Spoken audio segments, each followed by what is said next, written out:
Assalamualaikum warahmatullahi wabarakatuh.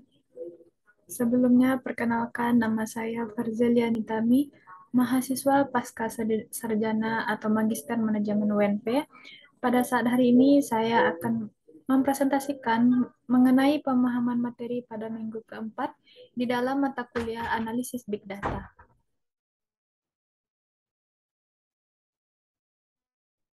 Di dalam minggu keempat ini, kita akan membahas topik data collection, data reprocessing, and statistic descriptive. Yang mana di dalam machine learning ini, kita ada mengenal berbagai macam data seperti data collection. Yang mana kita mengetahui data collection itu adalah tahap awal dalam membangun machine learning, adalah proses pengumpulan data. Yang kedua yaitu data reprocessing, yang mana yaitu teknik yang digunakan untuk mengubah data mentah dalam format yang berguna dan efisien. Yang ketiga yaitu statistik deskriptif, yang mana metode yang berkaitan dengan pengumpulan dan penyajian data, sehingga memberikan informasi yang berguna.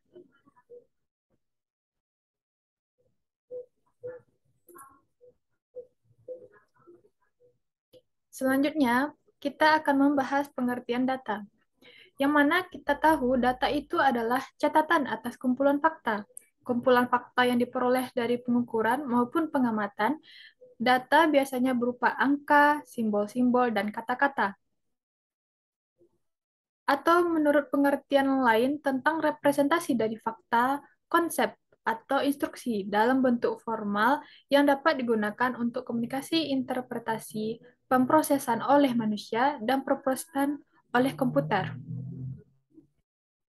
Selanjutnya kita mengetahui tentang jenis data berdasarkan variasi. Ada 3 pembagian dari jenis data tersebut. Yang pertama, struktur data, yang mana kita ketahui data yang dengan bentuk yang tidak dikenal harus disimpan dengan format khusus karena tidak memiliki struktur.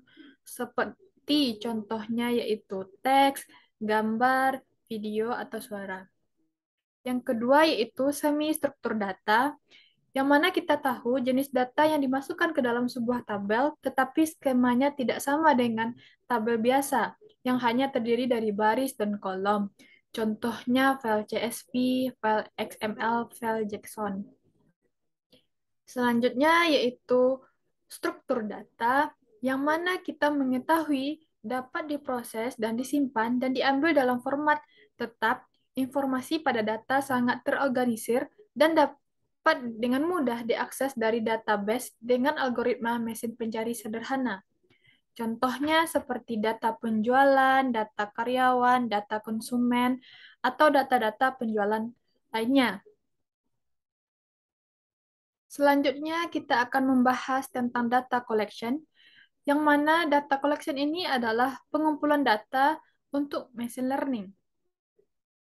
Ada 3 pembagiannya. Yang pertama yaitu ekstraksi data, seperti yaitu di internet, survei, atau riset-riset penelitian.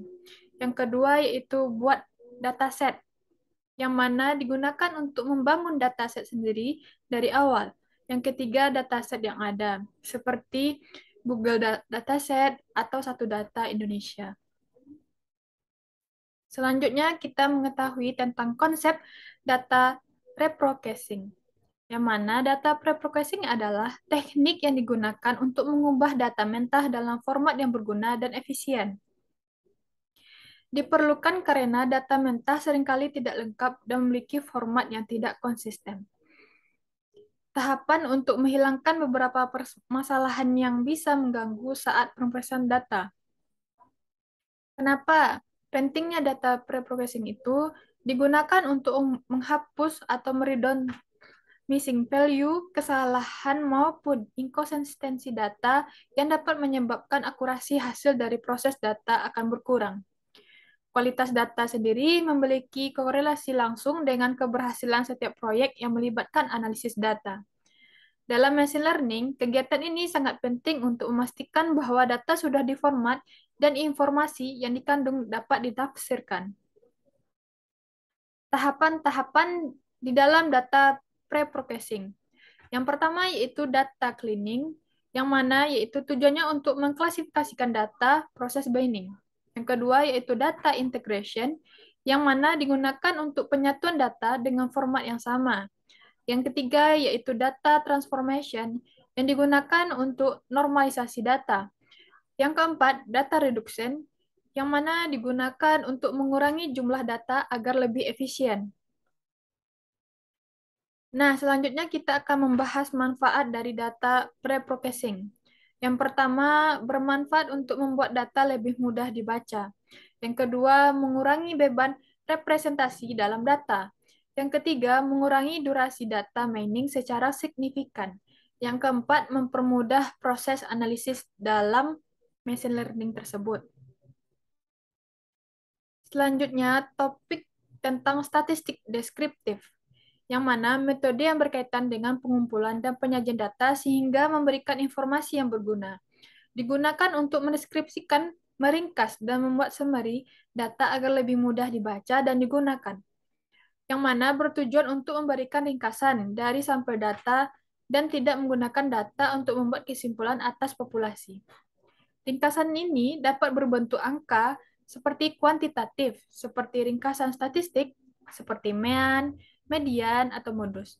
Dan yang secara visual, misalnya dengan diagram batang atau diagram garis. Prosedur untuk menggambarkan aspek utama data sampel tanpa harus diikut sertakan untuk populasi yang lebih besar. Ada dua jenis pengukuran statistik deskriptif. Yang pertama yaitu mengukur atau ukuran pemusatan. Metode ini fokus untuk menggambarkan kondisi data di titik pusat. Secara matematis, maka pengukuran yang sering digunakan adalah mean, median, dan modus.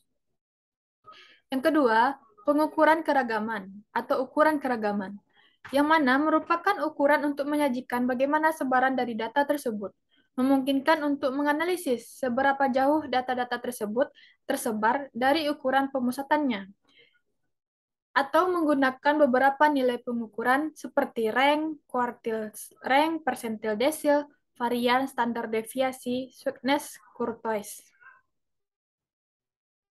Di dalam statistik deskriptif ini, kita mengenal adanya tentang penyajian data seperti histogram. Umumnya berbentuk balok dengan tinggi balok menunjukkan besar frekuensi data. Atau seperti poligon berupa garis-garis patah yang diperoleh dari menghubungkan puncak. Atau seperti pie chart, seperti penyajian data statistik dalam bentuk diagram lingkaran. Atau seperti OGIF, atau yang kita tahu seperti grafik yang digambarkan berdasarkan data yang sudah disusun dalam bentuk tabel distribusi frekuensi kumulatif. Baiklah, sekian materi pemahaman saya di dalam minggu keempat ini. Kalau ada kata-kata saya yang mungkin kurang tepat atau kurang berkenan, mohon dimaafkan karena saya masih belajar juga.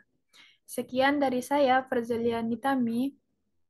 Saya ucapkan terima kasih banyak. Assalamualaikum warahmatullahi wabarakatuh.